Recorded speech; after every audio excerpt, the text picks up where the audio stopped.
દિલ્હીમાં પાકિસ્તાની રંગે હાથ ઝડપાઈ ગયો। શું પહેલગામ હત્યાકાંડ માટે કેક કાપી પાકિસ્તાન એમ્બેસીમાં?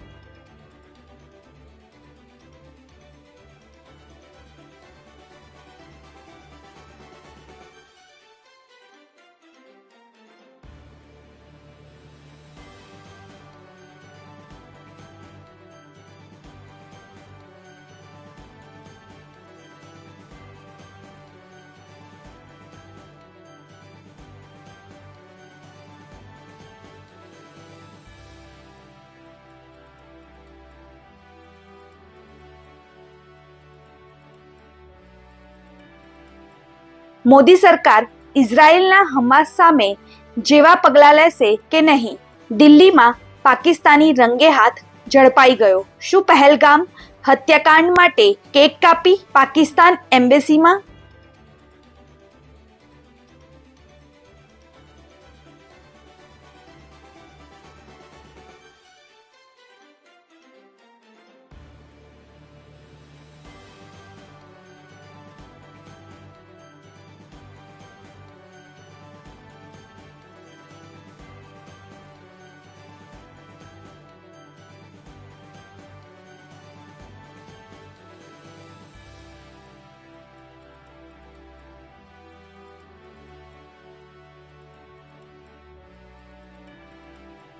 મોદી સરકાર ઇઝરાયેલના હમાસ સામે જેવા પગલાં લેશે કે નહીં?